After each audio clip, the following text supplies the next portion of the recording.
Hi everyone, it's me Jiaz Mohammed. ഇന്ന് NTSC എക്സാമുമായി ബന്ധപ്പെട്ട physics ആണ് നമ്മൾ ഡിസ്കസ് ചെയ്യാൻ പോകുന്നത്. ഫിസിക്സ് എല്ലാവർക്കും വളരെ ഇഷ്ടപ്പെട്ട സബ്ജക്റ്റ് ആണെന്ന് അറിയാം അല്ലേ? രസകരമാണ് ഫിസിക്സിന്റെ പഠനം. ദ വേൾഡ് ഓഫ് ഫിസിക്സിലേക്ക് എല്ലാവർക്കും സ്വാഗതം.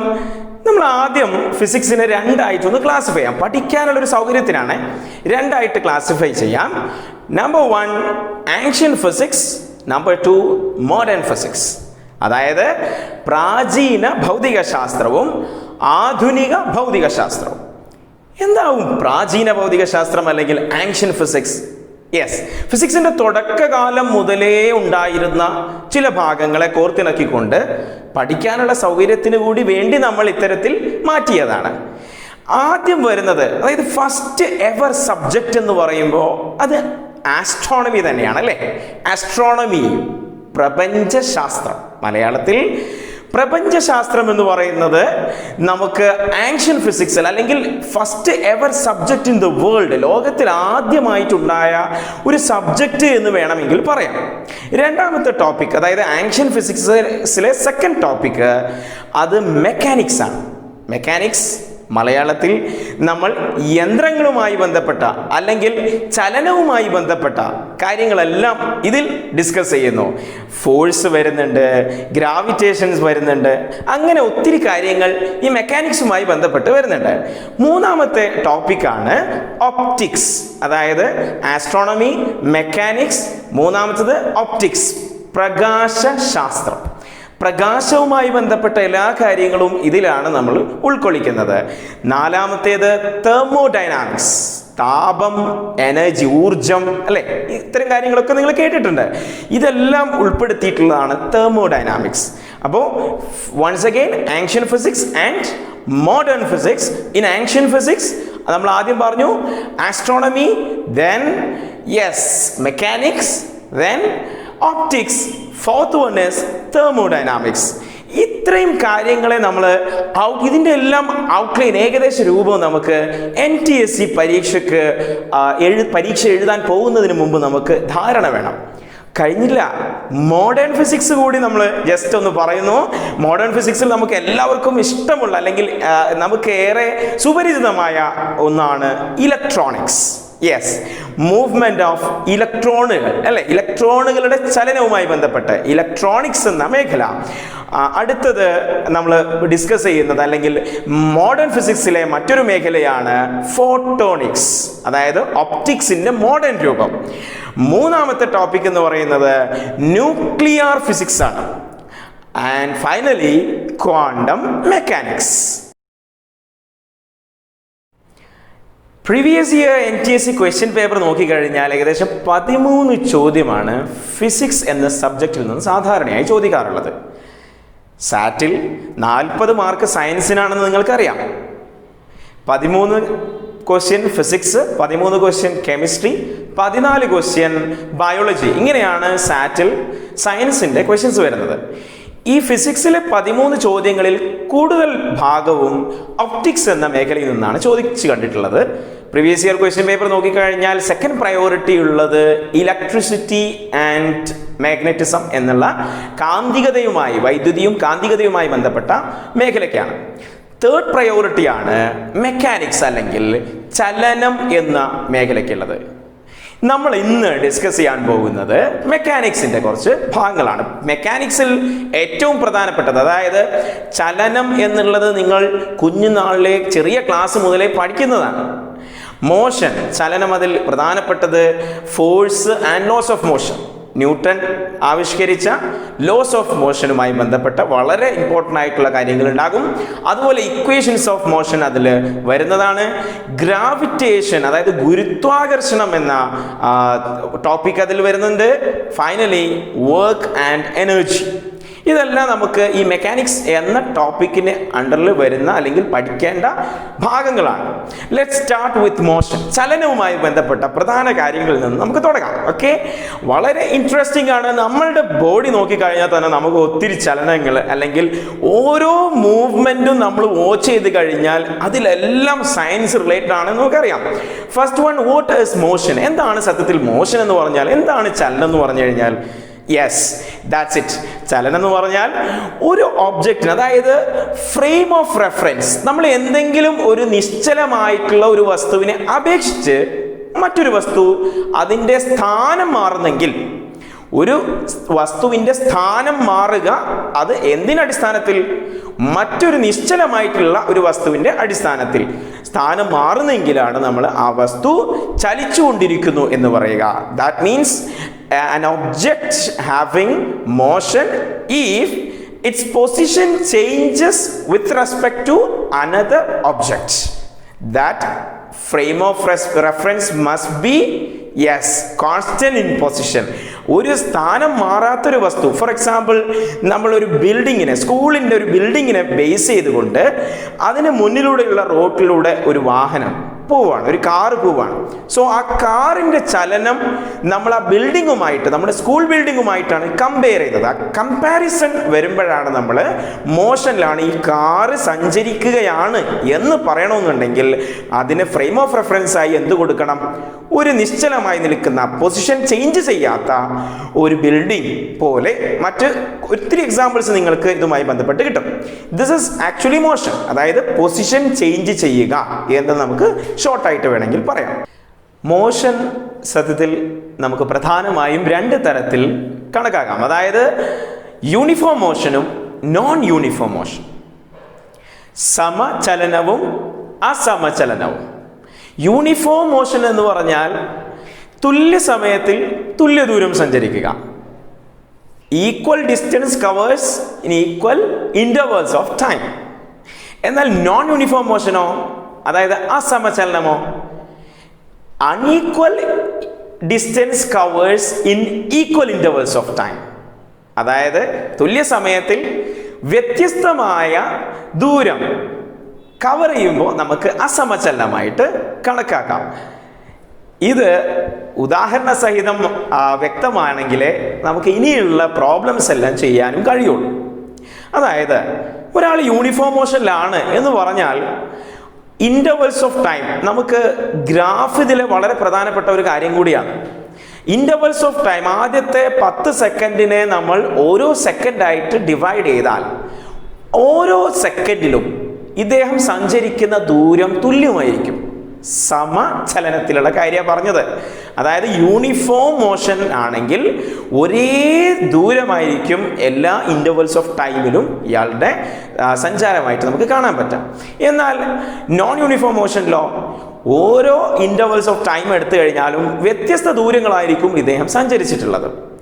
ഇനി ഒരു കാറിൻ്റെ ടയറിനെ നോക്കിക്കഴിഞ്ഞാൽ നമ്മൾ ഏറ്റവും രസകരമായിട്ട് നമുക്ക് ഡെയിലി ലൈഫിലുള്ള ഒത്തിരി ഉദാഹരണങ്ങൾ ഇതിനെ കോട്ട് ചെയ്യാൻ പറ്റും എന്നുള്ളതാണ്. മോഷൻ പഠിക്കുമ്പോൾ ഒരു കാറിൻ്റെ ചലനം നോക്കിക്കഴിഞ്ഞാൽ നമുക്ക് ആ കാറ് നേരെ ഒരു ഹൈവേയിലൂടെ പോവുകയാണ് എന്നുണ്ടെങ്കിൽ നമുക്ക് സ്ട്രെയിറ്റ് റോഡ് കിട്ടും, അല്ലേ? അതല്ലെങ്കിൽ ഒരു ട്രെയിന് ഒരു സ്ട്രെയിറ്റ് ആയിട്ടുള്ള പാളത്തിലൂടെയാണ് ഒരു ട്രെയിൻ പോകുന്നത് എന്നുണ്ടെങ്കിൽ അത്തരം മോഷൻസ് എല്ലാം, അത്തരം ചലനങ്ങളെല്ലാം നമ്മൾ ലീനിയർ മോഷൻ എന്ന ഗണത്തിലാണ് പെടുത്താറുള്ളത്. എന്നാൽ നമുക്കറിയാം ഒരു ക്ലോക്കിൻ്റെ സൂചി കറങ്ങുന്നത്, അതല്ലെങ്കിൽ എർത്ത് റിവോൾവ് ചെയ്യുന്നത്, സൂര്യന് ചുറ്റും കറങ്ങുന്നത്, ഇതെല്ലാം നമുക്ക് സർക്കുലാർ മോഷൻ എന്നുള്ള ഗണത്തിലാണ് പെടുത്തുക. അതായത് നേർരേഖയിലൂടെയുള്ള ചലനമുണ്ട്, വൃത്താകൃതിയിലൂടെയുള്ള ചലനമുണ്ട്, വ്യത്യസ്ത തരത്തിലുള്ള ചലനങ്ങളുണ്ട്. ഇത്തരം ചലനങ്ങളെല്ലാം ബന്ധപ്പെടുത്തിയിട്ടുള്ള ചോദ്യങ്ങൾ നമുക്ക് വ്യക്തമായിട്ട് കാണാൻ പറ്റും. ചലനത്തിൽ ഏറ്റവും പ്രധാനപ്പെട്ട 2 ടേമുകളാണ്, ഒന്ന് ദൂരവും മറ്റൊന്ന് സ്ഥാനാന്തരവും. അതായത് ഡിസ്റ്റൻസ് ആൻഡ് ഡിസ്പ്ലേസ്മെന്റ്. എന്താണ് ഡിസ്റ്റൻസ്? എന്താണ് ദൂരം? ഒരു വസ്തു ആകെ സഞ്ചരിക്കുന്ന സഞ്ചാര ദൈർഘ്യം അല്ലെങ്കിൽ total path taken by an object. ഒരു വസ്തുവിൻ്റെ സഞ്ചാര നീളം എന്ന് പറയുമ്പോൾ ഞാൻ രാവിലെ സ്കൂളിലേക്ക് പോകുന്നത് ഒരു ഷോപ്പിൽ കയറി കഴിഞ്ഞതിന് ശേഷമാണ്. ആ ഷോപ്പിലേക്ക് എനിക്ക് 10 കിലോമീറ്റർ ദൂരമുണ്ട്, ഷോപ്പിൽ നിന്ന് സ്കൂളിലേക്ക് 5 kilometre ദൂരവുമുണ്ട്.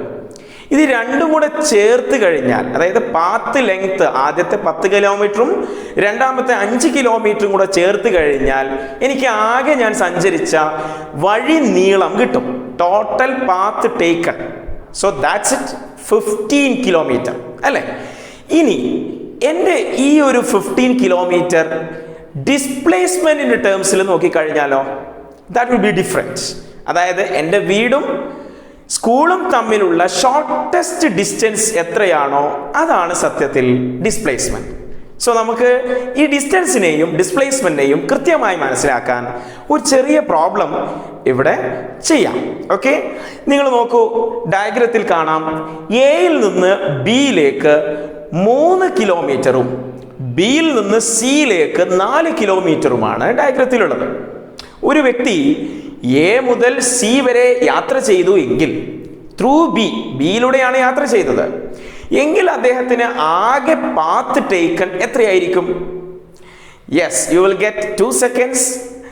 Just shoot your answer in comment box.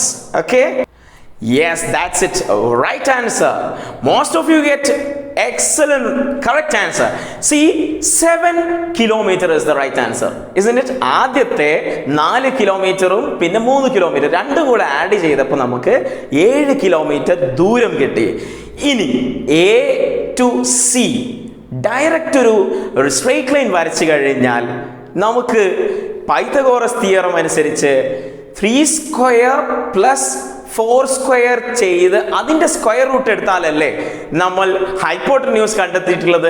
C, ഈ ഒരു ഡയഗ്രത്തിൽ നമുക്കൊരു റൈറ്റ് ആംഗിൾ ട്രയാങ്കിൾ അതല്ലെങ്കിൽ മട്ട ത്രികോണം വരച്ച് പൂർത്തിയാക്കിക്കൂടെ?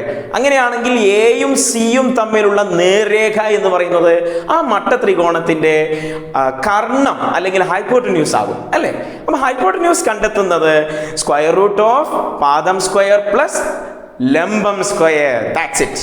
സോ നമുക്ക് രണ്ടാമത് കണ്ടെത്തേണ്ടത് സ്ഥാനാന്തരം അല്ലെങ്കിൽ ഡിസ്പ്ലേസ്മെന്റ് എന്താണ് എന്നതാണ്.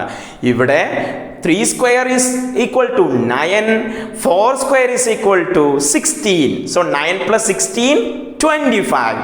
Yes, what is the square root of 25? That's it, 5. So ഈ ഹൈപ്പോട്ടന്യൂസിന്റെ അല്ലെങ്കിൽ കർണത്തിന്റെ നീളം നമുക്ക് 5 എന്ന് നമുക്ക് കിട്ടി. 5 കിലോമീറ്റർ ആണ് ഇവിടെ ഡയഗ്രവുമായി ബന്ധപ്പെട്ട് നമുക്ക് സൂചിപ്പിക്കാൻ പറ്റുക. സോ ഡിസ്റ്റൻസും ഡിസ്പ്ലേസ്മെന്റും വ്യത്യസ്തമായത് കണ്ടോ.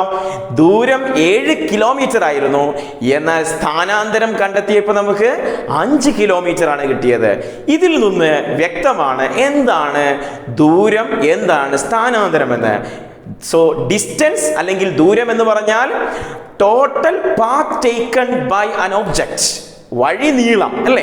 ആ വ്യക്തി സഞ്ചരിച്ച ആകെ വഴി നീളമാണ്. അത് മീറ്ററിലാണ് നമ്മൾ ഡിനോട്ട് ചെയ്യേണ്ടത്. സോ ഡിസ്പ്ലേസ്മെന്റും ഡിസ്റ്റൻസും തമ്മിലുള്ള ഡിഫറൻസ് എന്തൊക്കെയാണ്? ഇവിടെ നിന്ന് നമുക്ക് എന്തൊക്കെയാണ് മനസ്സിലായത്? യെസ്, സി, ഡിസ്റ്റൻസിന് കൃത്യമായ ഒരു ദിശ പറയേണ്ട ആവശ്യമില്ല, which means it's A scalar quantity. ദൂരം ഒരു അദിശ അളവാണ്, ദിശ ഇല്ലാത്ത അളവാണ് ദൂരം. എന്നാൽ നമ്മളിപ്പോൾ പറഞ്ഞ ഡിസ്പ്ലേസ്മെന്റ് എന്നത് ഒരു വെക്റ്റർ ക്വാണ്ടിറ്റിയാണ്, അതല്ലെങ്കിൽ അതൊരു സദിശ അളവാണ്, ദിശയുള്ള അളവാണ്. സോ ദിശയുള്ള അളവും ദിശയില്ലാത്ത അളവും 2 തരത്തിലുള്ള അളവുകൾ നമ്മൾ പരിചയപ്പെട്ടു. Now measurement of rate of motion, ചലനത്തിൻ്റെ നിരക്കുകൾ എന്തൊക്കെയാണ്? Measurement of rate of motion പ്രധാനമായിട്ടും ഡീൽ ചെയ്യുന്നത്. അതായത് ചലന നിരക്കുകളുടെ അളവുകൾ എന്ന് പറയുമ്പോൾ ആദ്യം നമുക്കറിയാം അത് സ്പീഡാണ് അല്ലേ. വളരെ വേഗത്തിൽ സഞ്ചരിക്കുന്ന വാഹനം എന്ന തരത്തിലൊക്കെ നമ്മൾ വേഗതയുമായി ബന്ധപ്പെട്ട് ഒത്തിരി കാര്യങ്ങൾ പറയാറുണ്ട്. രണ്ടാമത്തത് വെലോസിറ്റി അല്ലെങ്കിൽ പ്രവേഗമാണ്. തേർഡ് വൺ ഈസ് ആക്സിലറേഷൻ അല്ലെങ്കിൽ ത്വരണം. ഈ 3 ടേമാണ് നമ്മൾ റേറ്റ് ഓഫ് മോഷൻ എന്നുള്ള തരത്തിൽ മെഷർമെന്റ് ആയിട്ട് പഠിക്കേണ്ടത്. ആദ്യത്തേത് സ്പീഡാണ്.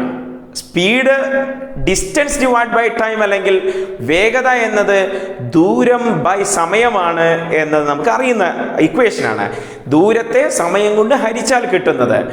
ആകെ സഞ്ചരിച്ച ദൂരവും ആകെ സമയവും ഡിവൈഡ് ചെയ്ത് കഴിഞ്ഞാൽ നമുക്ക് ലഭിക്കുന്നത് ആ വസ്തുവിൻ്റെ ശരാശരി വേഗതയാണ്. അപ്പോൾ വേഗത എന്നത് ദൂരം ബൈ സമയമാണ്. മീൻസ് സ്പീഡ് എന്നത് ഡിസ്റ്റൻസ് ഡിവൈഡഡ് ബൈ ടൈം എന്ന ഫോർമുല വെച്ചിട്ട് നമുക്ക് കണ്ടെത്താവുന്നതാണ്. ഇത് ഒരു സ്കെയിലാർ ക്വാണ്ടിറ്റിയാണ്. കാരണം ഡിസ്റ്റൻസും ടൈമും ദിശയില്ലാത്ത അളവുകളാണ്, അല്ലേ? ദിശ പറയേണ്ടാത്ത ക്വാണ്ടിറ്റിയാണ് സ്പീഡ് എന്നുള്ളത്, വേഗത എന്നുള്ളത്. അതുകൊണ്ട് തന്നെ ഇത് സ്കെയിലാർ ക്വാണ്ടിറ്റി, അതല്ലെങ്കിൽ അദിശ അളവ് എന്ന ഗണത്തിലാണ് പെടുന്നത്. രണ്ടാമത്തെ ടോപ്പിക് എന്താണ്? വെലോസിറ്റി, അതല്ലെങ്കിൽ പ്രവേഗം. പ്രവേഗത്തെ സംബന്ധിച്ച് നമുക്ക് അറിയാം, സ്ഥാനാന്തരത്തെ സമയം കൊണ്ട് ഹരിച്ചാൽ, അതല്ലെങ്കിൽ displacement with respect to time. Displacement എന്നുള്ളത് ഒരു വെക്ടർ ക്വാണ്ടിറ്റി ആയതുകൊണ്ട് വെലോസിറ്റിയും ഒരു വെക്ടർ ക്വാണ്ടിറ്റിയാണ്. പ്രവേഗം ഒരു സദിശ അളവാണ്, ദിശ പറയേണ്ട ഒരു അളവാണ് പ്രവേഗം എന്നുള്ളത്. പ്രവേഗത്തിൻ്റെയും സ്പീഡിൻ്റെയും അല്ലെങ്കിൽ വേഗതയുടെയും യൂണിറ്റുകൾ ഒന്ന് തന്നെയാണ്. Velocity and speed has same unit, but one is vector quantity and another one is scalar quantity. ഏതാണ് അതിൻ്റെ unit? That's it, meter per second, isn't it? ഇനി കുട്ടികൾക്ക് എല്ലാവർക്കും സംശയമുള്ള ഒരു ഏരിയ ആണ് ആക്സിലറേഷൻ എന്ന മൂന്നാമത്തെ മെഷർമെന്റ്. സ്പീഡും വെലോസിറ്റിയും വളരെ കൃത്യമായി മനസ്സിലായാൽ വളരെ എളുപ്പത്തിൽ മനസ്സിലാക്കാവുന്നതാണ് ആക്സിലറേഷനും, അതല്ലെങ്കിൽ മലയാളത്തിൽ ത്വരണം എന്ന് പറയുന്നത്. ആക്സിലറേഷനുമായി ബന്ധപ്പെട്ട് നമുക്ക് വാഹനത്തിൽ തന്നെ എടുക്കാം. ഒരു കാറ് നിർത്തിയിട്ടിരിക്കുന്ന സമയത്ത് അതിന് വെലോസിറ്റി 0 ആണ്, സ്പീഡും 0 ആണ്, അല്ലേ? ഇനി നമ്മൾ ആ കാർ ഒന്ന് സ്റ്റാർട്ട് ചെയ്തു എന്ന് കരുതൂ. സ്റ്റാർട്ട് ചെയ്തിട്ട് പതുക്കെ നമ്മൾ അതിനെ മൂവ് ചെയ്യിപ്പിക്കാം. ക്ലച്ച് അമർത്തി ഫസ്റ്റിലേക്ക് ഇട്ട് പതുക്കെ മൂവ് ചെയ്യുമ്പോൾ നിങ്ങൾ ആ സ്പീഡോമീറ്ററിന്റെ സൂചി കണ്ടിട്ടില്ലേ? സ്പീഡോമീറ്ററിന്റെ സൂചി പതുക്കെ ഇൻക്രീസ് ചെയ്യും, അല്ലേ? 0-ൽ നിന്ന് 10-ലേക്കും 20-ലേക്കും പതുക്കെ പതുക്കെ ഇൻക്രീസ് ചെയ്യും. So there is A change in velocity, അല്ലെങ്കിൽ പ്രവേഗത്തിൽ ഒരു മാറ്റം സംഭവിച്ചു ഇവിടെ. അങ്ങനെ പ്രവേഗത്തിൽ മാറ്റം സംഭവിച്ചത് ഒരു നിശ്ചിത സമയമെടുത്തിട്ടാണല്ലോ. യെസ്, സോ ആ പ്രവേഗ മാറ്റത്തിന്റെ നിരക്കാണ് സത്യത്തിൽ ത്വരണം അല്ലെങ്കിൽ acceleration. So acceleration means the rate of change of velocity എന്ന് നമുക്ക് പറയാം. ഇവിടെ വ്യത്യസ്ത വെലോസിറ്റികൾ, അതായത് ആദ്യത്തിലൊരു വെലോസിറ്റിയും അവസാനത്തിലൊരു വെലോസിറ്റിയും, ഇങ്ങനെ കാണുമ്പോഴാണ് നമുക്ക് വെലോസിറ്റിയിലുള്ള ചേഞ്ച് നമുക്ക് മനസ്സിലാക്കാൻ പറ്റുക. ഇവിടെ ആദ്യം നമ്മൾ ആ കാറിനെ കണ്ടപ്പോൾ 0 ആയിരുന്നു വെലോസിറ്റി. രണ്ടാമത് കുറച്ച് സമയം കഴിഞ്ഞപ്പോൾ അതിൻ്റെ വെലോസിറ്റി 20 km/h ആയി എന്ന് കരുതൂ. അങ്ങനെ വന്നാൽ ഇനീഷ്യൽ വെലോസിറ്റി 0, ഫൈനൽ വെലോസിറ്റി 20. ഇങ്ങനെ 2 യൂണിറ്റുകൾ അല്ലെങ്കിൽ ഇങ്ങനെ 2 ഡിജിറ്റുകൾ നമുക്ക് അതിൽ നിന്ന് സ്പീഡോമീറ്ററിൽ നോക്കിക്കഴിഞ്ഞാൽ ലഭിക്കുമല്ലോ. ഈ 2 വാല്യൂകൾ തമ്മിലുള്ള ഡിഫറൻസ് 20 - 0. ആ 20 എന്താണ്? Yes, final velocity. We can denote letter V എന്ന ലെറ്റർ കൊണ്ടാണ് ഫൈനൽ വെലോസിറ്റി അല്ലെങ്കിൽ അന്ത്യപ്രവേഗത്തെ സൂചിപ്പിക്കുന്നത്. ആദ്യ പ്രവേഗം, നമ്മൾ വാഹനത്തെ നോക്കുന്ന സമയത്തുള്ള പ്രവേഗം u ആയിരുന്നു. u എന്നത് ഇനീഷ്യൽ വെലോസിറ്റി ആണ്. In this case it's 0. So 20 - 0, that's 20. That's the change in velocity. ഇതിനൊരു പെർട്ടിക്കുലർ ടൈം എടുക്കും. ആ time suppose it's 5 second, 5 second കൊണ്ടാണ് ഈ മാറ്റം ഉണ്ടായത് എങ്കിൽ നമുക്കിവിടെ ആക്സിലറേഷൻ കണ്ടെത്താം. v - u divided by t. That's it, 20 - 0 divided by 5. Yes, so initial velocity, final velocity, time, ഈ 3 ക്വാണ്ടിറ്റി അറിഞ്ഞു കഴിഞ്ഞാൽ നമുക്ക് ആക്സിലറേഷൻ അല്ലെങ്കിൽ ത്വരണം കണ്ടെത്താൻ കഴിയും. സോ ആക്സിലറേഷന്റെ ഫോർമുല വളരെ ഇമ്പോർട്ടൻ്റ് ആണ്. നിങ്ങൾക്ക് കാണാം a = v - u divided by t. So time എന്നുള്ളത് അവിടെ വളരെ ഇമ്പോർട്ടൻ്റ് ആണ്. ആക്സിലറേഷന്റെ unit, yes, metre per second square. ഈ ഭാഗത്ത് ഏറ്റവും രസകരമായിട്ടുള്ളത് ആക്സിലറേഷൻ സംഭവിക്കുന്നത് ഏതൊക്കെ തരത്തിലാണ് എന്ന് ശ്രദ്ധിക്കുമ്പോഴാണ്. സത്യത്തിൽ നമ്മൾ കാറിൻ്റെ ആക്സിലറേറ്റർ പ്രസ് ചെയ്ത് കഴിഞ്ഞാൽ സ്പീഡ് ഇൻക്രീസ് ചെയ്യിപ്പിക്കാൻ, കാറിൻ്റെ വേഗത കൂട്ടാൻ നമ്മളെ കൊണ്ട് കഴിയും. So there is A change in velocity, അതായത് വേഗതയിൽ അല്ലെങ്കിൽ പ്രവേഗത്തിൽ ഒരു മാറ്റം സംഭവിക്കുന്നുണ്ട്. ഇൻക്രീസിങ് ആണ്, അവിടെ വെലോസിറ്റി കൂടുകയാണ്. അങ്ങനെ വരുമ്പോൾ ഒരു പോസിറ്റീവ് ആക്സിലറേഷൻ സ്വാഭാവികമായിട്ട് നടക്കും. എന്നാൽ ഇവിടെ ബ്രേക്ക് അപ്ലൈ ചെയ്താലും ഒരു ചേഞ്ച് ഇൻ വെലോസിറ്റി സംഭവിക്കുമല്ലോ. അതായത് ഒരു 50 km/h വേഗത്തിൽ സഞ്ചരിച്ചുകൊണ്ടിരിക്കുന്ന, പ്രവേഗത്തിൽ സഞ്ചരിച്ചുകൊണ്ടിരിക്കുന്ന ഒരു കാറിനെ നമ്മൾ ബ്രേക്ക് അപ്ലൈ ചെയ്താൽ സ്വാഭാവികമായിട്ടും സ്പീഡോമീറ്റർ 0യിലേക്ക്, 50ൽ നിന്ന് പതുക്കെ 0യിലേക്ക് അത് പോകും. ഇവിടെ സ്പീഡ് കുറയാണ് ചെയ്തത്, അപ്പോഴും ഒരു ചേഞ്ച് സംഭവിച്ചിട്ടുണ്ട്, ശരിയല്ലേ? സോ ചേഞ്ച് ഇൻ വെലോസിറ്റി എന്നത് ഇവിടെ ഒന്നുകിൽ പോസിറ്റീവ് ചേഞ്ച് ആകാം, അല്ലെങ്കിൽ നെഗറ്റീവ് ചേഞ്ച് ആകാം. സ്പീഡ് അല്ലെങ്കിൽ വെലോസിറ്റി കൂടുമ്പോഴും വെലോസിറ്റി കുറയുമ്പോഴും അവിടെ ത്വരണം അല്ലെങ്കിൽ ആക്സിലറേഷൻ സംഭവിക്കുന്നുണ്ട്. എന്നാൽ വെലോസിറ്റി കുറയുമ്പോഴുള്ള അല്ലെങ്കിൽ ഒരു കാറിൻ്റെ ബ്രേക്ക് അപ്ലൈ ചെയ്യുമ്പോഴുള്ള വെലോസിറ്റി ചേഞ്ചിനെ, അത്തരം ആക്സിലറേഷനുകളെ നമ്മൾ നെഗറ്റീവ് ആക്സിലറേഷൻ എന്ന പേരിലാണ് വിളിക്കുന്നത്. അതല്ലെങ്കിൽ റീറ്റാർഡേഷൻ എന്ന് വിളിക്കും. So retardation means negative acceleration and മന്ദീകരണം എന്ന പേരിലാണ് നമ്മൾ സാധാരണ അത് പറയാറുള്ളത് മലയാളത്തിൽ. മന്ദീകരണം എന്ന് പറഞ്ഞാൽ നെഗറ്റീവ് ത്വരണമാണ്. ഇനി ഈ രണ്ട് രീതിയിൽ മാത്രമേ ആക്സിലറേഷൻ സംഭവിക്കുകയുള്ളൂ, ത്വരണം സംഭവിക്കുകയുള്ളൂ? അല്ല, മറ്റൊരു രീതി കൂടിയുണ്ട്. അതായത് വാഹനം യാത്ര ചെയ്യുന്ന സമയത്ത് പെട്ടെന്ന് അതിൻ്റെ ദിശ മാറി എന്ന് കരുതും. അതായത് കേവ്, ഒരു വളവിലൂടെ നമ്മൾ റോട്ടിലൂടെ പോകുന്ന സമയത്ത് പെട്ടെന്നൊരു വളവ് കണ്ടു, സ്വാഭാവികമായിട്ടും നമ്മൾ വാഹനം ടേൺ ചെയ്യേണ്ടി വരും. ആ ടേണിങ്ങിൽ നമുക്ക് ഡയറക്ഷൻ ചേഞ്ച് ചെയ്യുന്ന ഒരു അവസ്ഥ വരും. സോ ഡയറക്ഷൻ, ദിശ മാറ്റുന്ന ഘട്ടത്തിലും ചേഞ്ച് ഇൻ വെലോസിറ്റി വരുന്നു. കാരണം ഡയറക്ഷൻ ഉള്ള ക്വാണ്ടിറ്റിയാണ് യെസ് ആക്സിലറേഷൻ. സോ ത്വരണം 3 അവസ്ഥകളിലാണ് സംഭവിക്കുന്നത്. ഒന്നുകിൽ അത് പോസിറ്റീവ് ആക്സിലറേഷൻ, വേഗത അല്ലെങ്കിൽ പ്രവേഗം കൂടുമ്പോഴുള്ളത്, അല്ലെങ്കിൽ നെഗറ്റീവ് ആക്സിലറേഷൻ, ബ്രേക്ക് അപ്ലൈ ചെയ്യുന്ന സമയത്ത് അല്ലെങ്കിൽ പ്രവേഗം കുറയുന്ന സമയത്ത് നമുക്ക് നെഗറ്റീവ് ആക്സിലറേഷൻ വരും.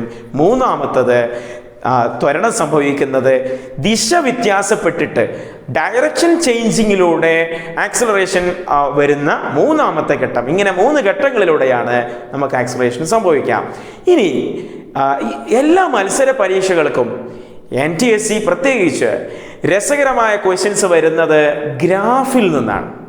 ഗ്രാഫ് മോഷനുമായി ബന്ധപ്പെട്ട മെക്കാനിക്സിൽ ഗ്രാഫിക്കൽ റെപ്രസെന്റേഷൻ വളരെ ഇമ്പോർട്ടൻ്റ് ആണ്. 2 തരത്തിലുള്ള ഗ്രാഫ് നമുക്ക് ഇന്ന് നോക്കാം. ഒന്ന് സമയ പ്രവേഗ ഗ്രാഫ്, മറ്റൊന്ന് സമയ ദൂര graph. Distance time graph and velocity time graph. Velocity time ഗ്രാഫിലും ഡിസ്റ്റൻസ് ടൈം ഗ്രാഫിലും ഗ്രാഫിന്റെ എക്സ് അക്ഷത്തിൽ സമയമാണ്, ടൈമാണ് സൂചിപ്പിക്കുന്നത്. ഇവിടെ ശ്രദ്ധിച്ചു നോക്കൂ, എക്സ് ആക്സിസും വൈ ആക്സിസും ഉണ്ട് ഒരു ഗ്രാഫ് വരയ്ക്കുമ്പോൾ, അല്ലേ? ഇതിൽ വൈ ആക്സിസിൽ ഡിസ്റ്റൻസ് കൊടുത്തിട്ടുണ്ടെങ്കിൽ നമുക്ക് ഡിസ്റ്റൻസ് ടൈം ഗ്രാഫ് കിട്ടും. വൈ ആക്സിസിൽ വെലോസിറ്റി ആണ് കൊടുത്തിട്ടുള്ളത്, ഇവിടെ വെലോസിറ്റി ടൈം ഗ്രാഫ് പ്ലോട്ട് ചെയ്യാൻ പറ്റും. അതായത് ഇനി ഡിസ്റ്റൻസ് ടൈം ഗ്രാഫിൽ എന്തൊക്കെയാണ് നമുക്ക് സാധ്യതകളുള്ളത്? 2018 NTSC പരീക്ഷയ്ക്ക് ചോദിച്ച ഒരു ചോദ്യം ഇവിടെ നിങ്ങൾക്ക് കാണാം. ഈ ഗ്രാഫിന്റെ ബേസിലുള്ള 4 ഓപ്ഷൻസ് ഇവിടെ കൊടുത്തിട്ടുണ്ട്. നിങ്ങളുടെ ആൻസർ നിങ്ങൾക്ക് കമന്റ് ബോക്സിൽ ഒന്ന് ടൈപ്പ് ചെയ്യാൻ പറ്റുമോ? C the velocity of A moving body and the time is plotted here in the figure. നമ്മൾ സൂചിപ്പിച്ചതുപോലെ വെലോസിറ്റി വൈ ആക്സിസിലും ടൈം എക്സ് ആക്സിലുമാണ് കൊടുത്തിട്ടുള്ളത്. Which of the following statement is true? താഴെ കൊടുത്തിട്ടുള്ള സ്റ്റേറ്റ്മെന്റുകളിൽ ഏതാണ് ശരിയായത് എന്നാണ് ചോദ്യം. Option A, the acceleration is constant and positive. Second one, the acceleration is constant and negative. Third one, the acceleration is increasing and positive. D, the acceleration is decreasing and negative. What's your answer? Yes, most of you get right answer. Very good. Option C, the acceleration is increasing and positive. നമുക്ക് ആ graph plot ചെയ്തതൊന്ന് നോക്കൂ. ആ slope കൃത്യമായിട്ട് ആ സ്ലോപ്പിനെ value ചെയ്തിട്ട് നമുക്ക് speed കണക്കാക്കാൻ പറ്റും അല്ലേ? സോ ഒരു ഗ്രാഫ് നോക്കുന്ന സമയത്ത് പ്രധാനമായിട്ടും അതിൻ്റെ സ്ലോപ്പ് എങ്ങനെയാണ് എന്ന് നോക്കിക്കഴിഞ്ഞാൽ ആ ഗ്രാഫിനെ സംബന്ധിച്ച കൃത്യമായ ധാരണ നമുക്ക് ലഭിക്കും. ഇനി ഡിസ്റ്റൻസ് ടൈം ഗ്രാഫിൽ പ്രധാനമായ 4 സാധ്യതകളാണുള്ളത്. ഒന്ന്, ടൈമിന് പാരലലായ ഗ്രാഫ്. രണ്ടാമത്തത് straight lines inclined slope. Third one inclined but not straight line, just a curved inclined graph. നാലാമത്തെ സാധ്യത curved but opposite direction or negative curved inclination. ഇങ്ങനെ 4 സാധ്യതകളാണുള്ളത് ഒരു ഡിസ്റ്റൻസ് ടൈം ഗ്രാഫിന്. ഗ്രാഫ് തന്നിട്ട് അതിൽ എന്തൊക്കെ സാധ്യതകളുണ്ട്, ചോദ്യമായിട്ട് വരാൻ സാധ്യതകളുണ്ട് എന്നതുകൂടി നമ്മൾ ശ്രദ്ധിക്കേണ്ടതുണ്ട്. അതായത് ആദ്യത്തെ ഗ്രാഫ് നോക്കുന്ന സമയത്ത് എക്സ് ആക്സിസിന് പാരലലായിട്ടാണ് അവിടെ ഇൻക്ലിനേഷൻ അല്ലെങ്കിൽ സ്ലോപ്പ് വന്നിട്ടുള്ളത്. സോ ഒരു കോൺസ്റ്റന്റ് ആണ് അവിടുത്തെ ഡിസ്റ്റൻസ് കോൺസ്റ്റന്റ് ആണെങ്കിൽ നമുക്ക് പറയാം അത് മൂവിങ് അല്ല, ടൈം മാറിക്കൊണ്ടിരിക്കുന്നു, ബട്ട് ഡിസ്റ്റൻസ് ഇസ് കോൺസ്റ്റന്റ്. അത്തരം ഗ്രാഫ് കണ്ടാൽ നമ്മൾ മനസ്സിലാക്കണം അത് യെസ് മൂവിങ് അല്ല, ഒബ്ജക്റ്റ് അല്ല, കോൺസ്റ്റന്റ് ആയ സ്റ്റേഷനറി ഒബ്ജക്റ്റിന്റെ ഗ്രാഫാണ് ഇത്തരത്തിൽ സൂചിപ്പിക്കുന്നത്. ടൈം മാറിക്കൊണ്ടിരിക്കുന്നു but same distance, position same ആണ്. രണ്ടാമത്തെ ഗ്രാഫ് നോക്കൂ, അവിടെ ഇൻക്ലിനേഷൻ സ്ട്രെയിറ്റ് ലൈൻ ആണ് അല്ലെ? ടൈം മാറിക്കൊണ്ടിരിക്കുന്നു, similarly yes distance also increasing. ആ ഡിസ്റ്റൻസും ടൈമും ഒരു കോൺസ്റ്റന്റ് ആയിട്ടാണ് ഇൻക്രീസ് ചെയ്യുന്നത്. അതുകൊണ്ട് ഇവിടെ യൂണിഫോം മോഷൻ, അതായത് സമ ചലനമാണ് എന്ന് നമുക്ക് പറയാം. മൂന്നാമത്തെ ഗ്രാഫ് ഇൻക്ലിനേഷൻ പോസിറ്റീവ് ആണ്, അതായത് യെസ് നോൺ യൂണിഫോം മോഷൻ ആണ്, എന്നാൽ അവിടെ ഡിസ്റ്റൻസ് കൂടിക്കൊണ്ടിരിക്കുന്നു സമയം കൂടുന്നതിനനുസരിച്ച്. നാലാമത്തെ ഗ്രാഫോ ജസ്റ്റ് ഓപ്പോസിറ്റ് ദാറ്റ്, മൂന്നാമത്തതിന്റെ നേരെ വിപരീതം, അതായത് റിവേഴ്സ് ആയിട്ടാണ്. അതായത് inclination, slope of the inclination is reverse. Distance കുറഞ്ഞു വരുന്നു, അതുപോലെ തന്നെ നോൺ യൂണിഫോം നെഗറ്റീവ് ആക്സിലറേഷൻ ആണ് അവിടെ സംഭവിക്കുന്നത്. Negative acceleration and non uniform motion ആണ് സത്യത്തിൽ നാലാമത്തെ ഗ്രാഫിൽ നമുക്ക് കാണാൻ സാധിക്കുന്നത്. വസ്തുവിന്റെ ചലനം ഗ്രാഫിൽ നോക്കിക്കഴിഞ്ഞാൽ വളരെ കൃത്യമായി മനസ്സിലാക്കിയെടുക്കാം. ഇനി രണ്ടാമത്തെ തരത്തിലുള്ളത് സെക്കൻഡ് സ്റ്റേജ് ഗ്രാഫ് നോക്കുന്ന സമയത്ത് വെലോസിറ്റി ടൈം ഗ്രാഫ് ആണെങ്കിലോ ഏകദേശം 6 തരത്തിലുള്ള ഗ്രാഫാണ് സാധാരണ ചോദിച്ചു വരാറുള്ളത്. അതിൽ ആദ്യത്തേത് നമ്മൾ നേരത്തെ പറഞ്ഞ എക്സ് ആക്സിസിന് പാരലലായിട്ട് വന്നാൽ വെലോസിറ്റി കോൺസ്റ്റന്റ് ആണ് എങ്കിൽ നമുക്ക് പറയാം ആക്സിലറേഷൻ 0 ആണ്. അവിടെ ആക്സിലറേഷൻ ഉണ്ടാവില്ല, കാരണം വെലോസിറ്റിയിൽ ചേഞ്ച് വരുമ്പോഴല്ലേ ആക്സിലറേഷൻ ഉണ്ടാകൂ. ഇവിടെ വെലോസിറ്റി കോൺസ്റ്റന്റ് ആണ് എങ്കിൽ സ്ട്രെയിറ്റ് ലൈൻ ആയിരിക്കും ഗ്രാഫിൽ വരുന്നത്. See this second graph, inclination straight line ആണെങ്കിൽ വെലോസിറ്റിയും പെർട്ടിക്കുലർ ടൈമും ഒരു ഈക്വൽ ആണ് വരുന്നതെങ്കിൽ അവിടെ യൂണിഫോം ആക്സിലറേഷൻ ആണ് സംഭവിക്കുന്നത്. So change in velocity with respect to time will be a constant. എല്ലായ്പ്പോഴും ഒരേ തരത്തിലുള്ള acceleration, that is known as uniform acceleration. രണ്ടാമത്തെ ഗ്രാഫ് നോക്കൂ, velocity time graph, inclination straight line ആണെങ്കിൽ അത് യൂണിഫോം ആക്സിലറേഷൻ ആണ്. തേർഡ് വൺ, ഒരു ഇനീഷ്യൽ വെലോസിറ്റി പോസിറ്റീവ് 0-നേക്കാൾ കൂടുതലുള്ള വാല്യൂ ആണ് എങ്കിൽ ഇത്തരത്തിലുള്ള ഗ്രാഫ് നമുക്ക് മൂന്നാമത്തെ കാറ്റഗറിയിൽ പെടുത്താം. നമ്മൾ വാച്ച് ചെയ്യുന്ന ടൈമിൽ ഒരു പെർട്ടിക്കുലർ വെലോസിറ്റി ഉണ്ട്, initially not 0 but there is a velocity.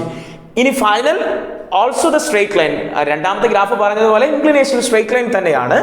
അവിടെയും നമുക്ക് കൃത്യമായ ആക്സിലറേഷൻ പറയാൻ പറ്റും. ആ ഗ്രാഫ് ബേസിലാണ് Newton's second equation of motion derive ചെയ്തെടുക്കുന്നത്. അത് നമുക്ക് നെക്സ്റ്റ് ടൈമിൽ ഡിസ്കസ് ചെയ്യേണ്ടതുണ്ട്.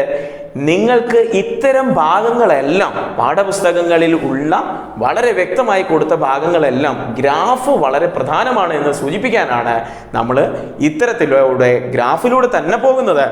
ഫോർത്ത് വൺ നോക്കൂ, വെലോസിറ്റി ടൈം ഗ്രാഫ് ഇൻക്ലിനേഷൻ ഒരു കർവ്ഡ് പാത്ത് ആണെങ്കിൽ, ചെരിഞ്ഞ ഒരു സ്ലോപ്പാണ് നിങ്ങൾക്ക് കാണുന്നതെങ്കിൽ, when a body is moving with increasing acceleration കൂടിക്കൊണ്ടേയിരിക്കുന്നു, അത്തരത്തിലാണെങ്കിൽ slope increases with respect to time.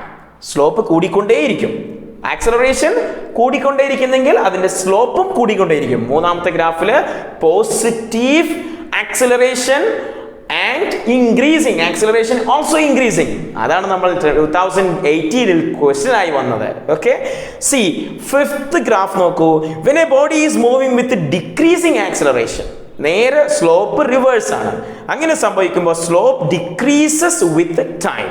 Okay, so decreasing acceleration also we discussed. Finally, when a body is moving with uniform retardation, നമ്മുടെ റിട്ടാർഡേഷനെ കുറിച്ച് പറഞ്ഞിരുന്നു, മന്ദീകരണത്തെ കുറിച്ച് പറഞ്ഞതാണ്. യൂണിഫോം റിട്ടാർഡേഷൻ ആണ്, മന്ദീകരണം സ്ഥിരമായി നടക്കുന്നെങ്കിൽ V ഒരു ഹയർ വാല്യൂ ആയിരിക്കും, യു മസ്റ്റ് ബി 0 ആയിരിക്കും. ആ സമയത്ത് has A negative slope. Negative slope ഉണ്ടാകുമ്പോൾ റിട്ടാർഡേഷൻ ആണെന്ന പോയിന്റ് വളരെ വളരെ ഇമ്പോർട്ടൻ്റ് ആണ്.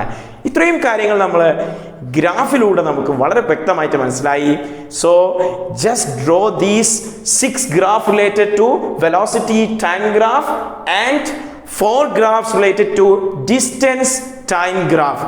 4 ചിത്രങ്ങളും ഡിസ്റ്റൻസ് ടൈം സമയ ദൂര ഗ്രാഫിന്റെ 4 ചിത്രങ്ങളും അതുപോലെ പ്രവേഗ സമയ ഗ്രാഫിന്റെ 6 ഗ്രാഫുകളും നിങ്ങളുടെ പാഠപുസ്തകങ്ങളിൽ ഉണ്ടാകും. ഇനി അതല്ലെങ്കിൽ ഈ വീഡിയോ റിപ്പീറ്റ് ചെയ്ത് കാണുക, നോട്ടിൽ കൃത്യമായി വരച്ചെടുക്കുക. പ്രധാനപ്പെട്ട ഭാഗം ഇതിൽ കവർ ചെയ്തിട്ടുണ്ട്. If you have any doubt, just shoot your doubts as comment or just give a message to the given number. Thank you all.